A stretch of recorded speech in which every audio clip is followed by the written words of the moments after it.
স্বাগত দীপ্ত সংবাদে। আপনাদের সাথে আছি আমি আনোয়ারুল আলম। শুরুতে জানাবো সংবাদ শিরোনাম। প্রধান উপদেষ্টার সঙ্গে বিএনপির বৈঠক, ডিসেম্বরের মধ্যে নির্বাচনের আহ্বান ফখরুলের।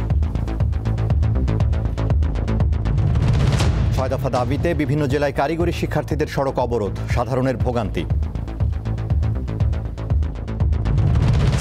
ফিলিস্তিনের গাজা উপত্যকায় সফর করেছেন নেতানিয়াহু, সামরিক বাহিনীর সঙ্গে সাক্ষাৎ।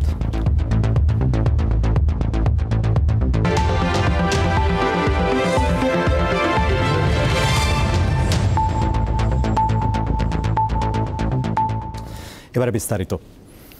প্রধান উপদেষ্টা ডক্টর মোহাম্মদ ইউনূসের সঙ্গে বৈঠক করেছে বিএনপির একটি প্রতিনিধি দল। বিএনপি মহাসচিব মির্জা ফখরুল ইসলাম আলমগীরের নেতৃত্বে 7 সদস্যের একটি প্রতিনিধি দল বৈঠকে অংশ নেয়। বিএনপি মহাসচিবের সঙ্গে ছিলেন দলের স্থায়ী কমিটির সদস্য জমির উদ্দিন সরকার, মির্জা আব্বাস, নজরুল ইসলাম খান, আমির খসরু মাহমুদ চৌধুরী, সালাউদ্দিন আহমেদ ও ইকবাল হাসান মাহমুদ টুকু। বুধবার বেলা 11:30 থেকে দুপুর 12:15টার মধ্যে আলাদা আলাদাভাবে বিএনপির প্রতিনিধি দলের সদস্যরা যমুনায় প্রবেশ করেন।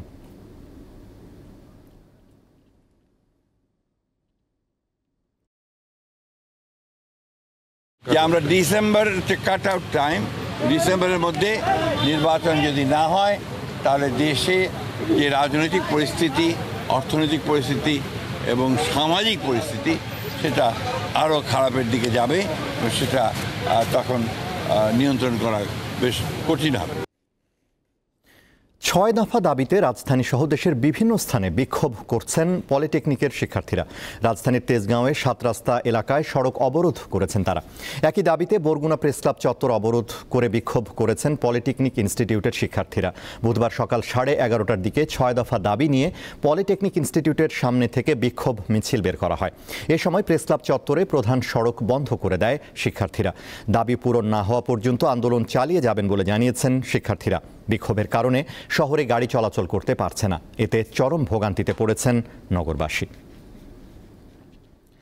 দর্শক, তেজগাঁওয়ে আছেন সহকর্মী দিলশাদ অ্যানি, সরাসরি যুক্ত হচ্ছেন তিনি। অ্যানি, তেজগাঁও এলাকার পরিস্থিতি আমাদের জানাবেন।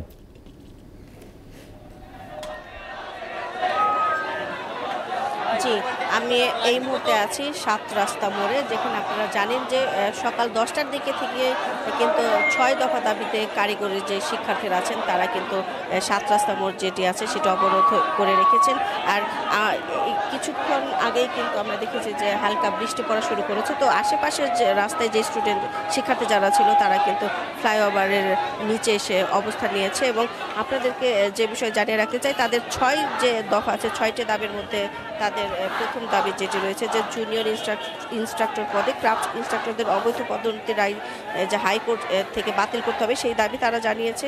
সেই সাথে ক্রাফট ইনস্ট্রাক্টর পদবি পরিবর্তন আর মামলার সাথে যারা সংশ্লিষ্ট আছে তাদেরকে স্থায়ীভাবে চাকরিচ্যুত করারও তারা দাবি জানিয়েছেন।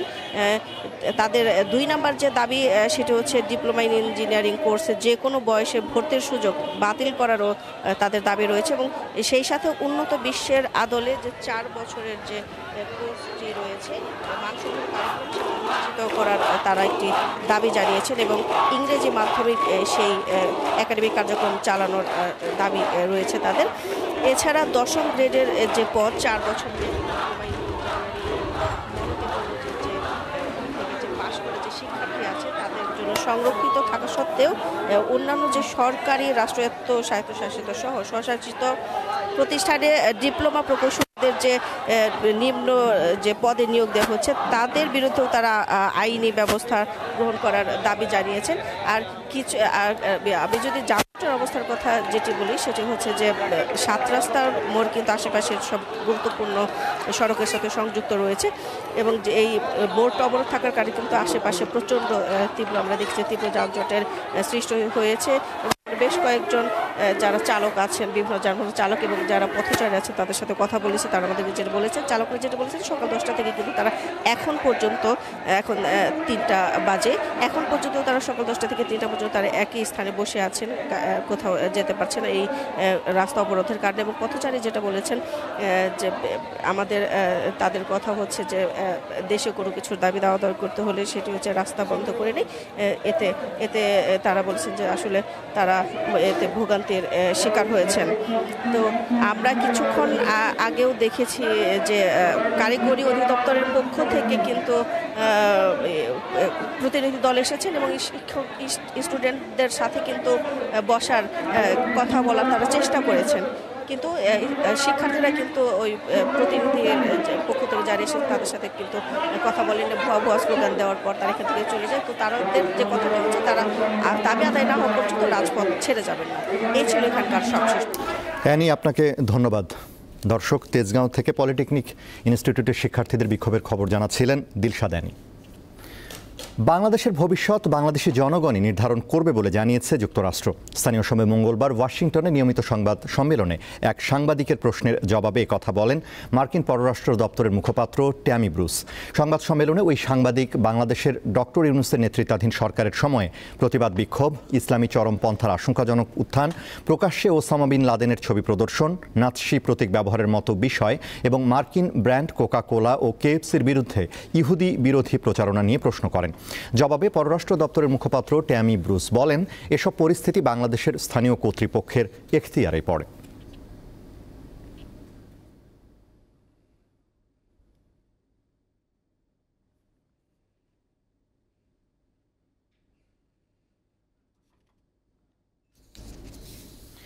বিচার বিভাগের জন্য অচিরেই পৃথক সচিবালয় হবে বলে জানিয়েছেন প্রধান বিচারপতি ডক্টর সৈয়দ রেফাত আহমেদ।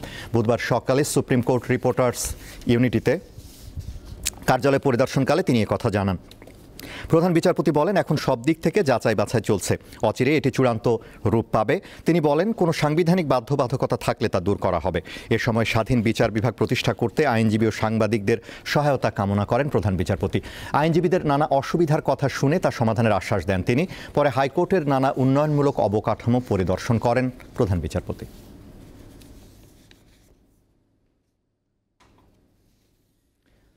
নববর্ষের মোটিফ বানানো চিত্রশিল্পী মানবেন্দ্র ঘোষের বাড়িতে আগুন দিয়েছে দুর্বৃত্তরা। আগুনে তার একটি ঘর পুড়ে গেছে। মঙ্গলবার মানিকগঞ্জ সদর উপজেলার গড়পাড়া বাজার এলাকায় এ ঘটনা ঘটে। ঘটনাস্থল পরিদর্শন করেছেন মানিকগঞ্জ সদর থানার ভারপ্রাপ্ত কর্মকর্তা আমানুল্লাহ। তিনি জানান, এ ঘটনায় আইনগত ব্যবস্থা প্রক্রিয়াধীন। ধারণা করা হচ্ছে, পহেলা বৈশাখে ঢাকায় শেখ হাসিনার মুখাকৃতি বানানোর কারণেই এই অগ্নিসংযোগের ঘটনা ঘটেছে। তবে মানবেন্দ্র ঘোষের দাবি, তিনি শুধু বাঘের মোটিফ তৈরি করেছেন, শেখ হাসিনার মুখাকৃতি নয়।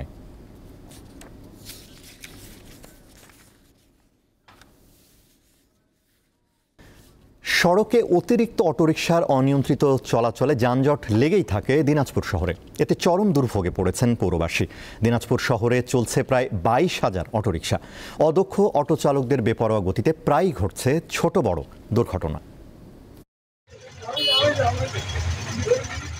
দিনাজপুর শহরের লিলি মোড়, মডার্ন মোড়, সদর হাসপাতাল মোড়, নিমতলা মোড়, ফুলবাড়ি বাসস্ট্যান্ড সহ গুরুত্বপূর্ণ পয়েন্টগুলোতে দিনরাত যানজট লেগেই থাকে।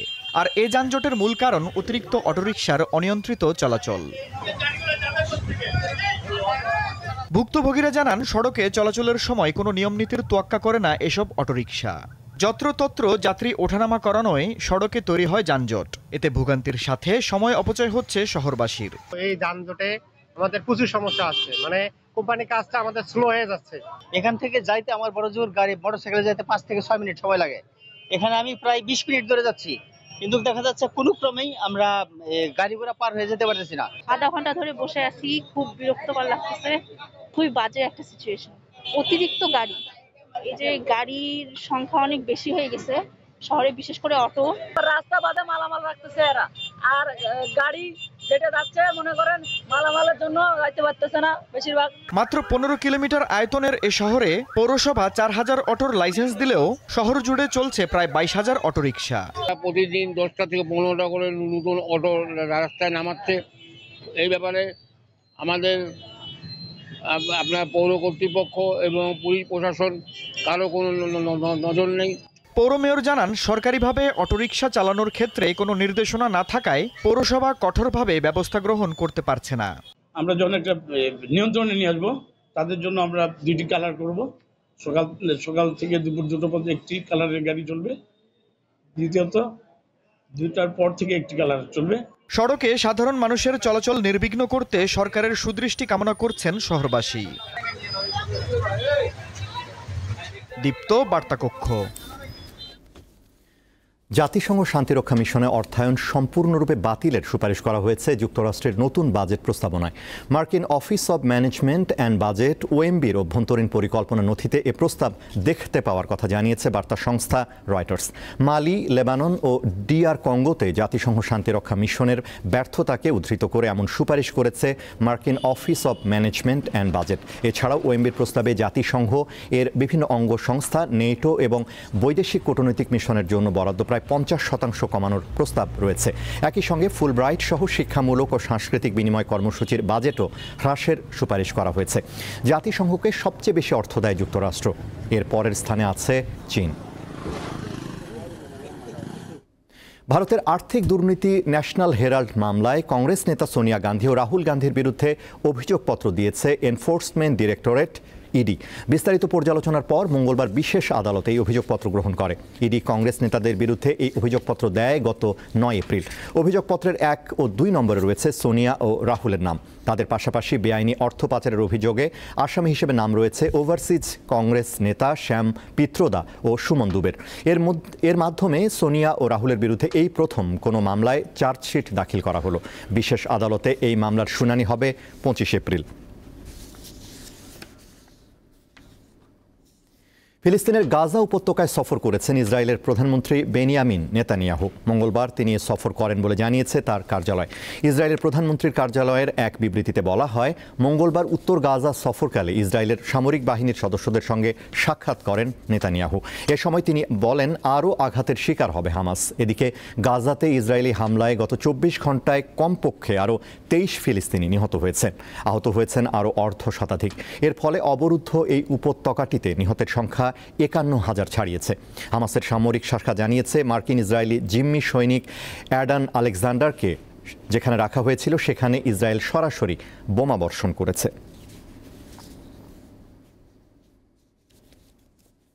খেলার খবর।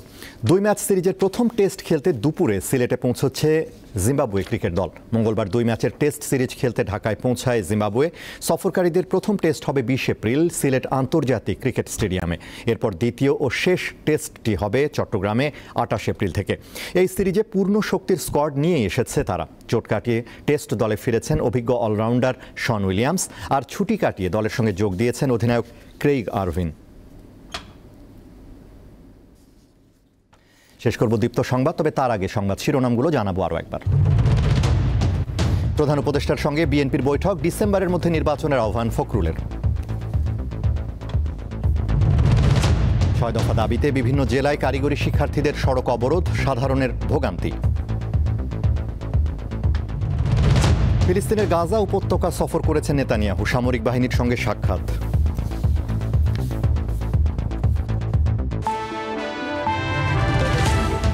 এই ছিল এখনকার মতো। আমাদের পরবর্তী দীপ্ত সংবাদ, দীপ্ত স্পোর্টস বিকেল 4টায় দেখার আমন্ত্রণ। এছাড়া আরও তথ্য বিনোদনের খবর পেতে যুক্ত থাকুন দীপ্তর ডিজিটাল প্ল্যাটফর্মগুলোতে। ধন্যবাদ।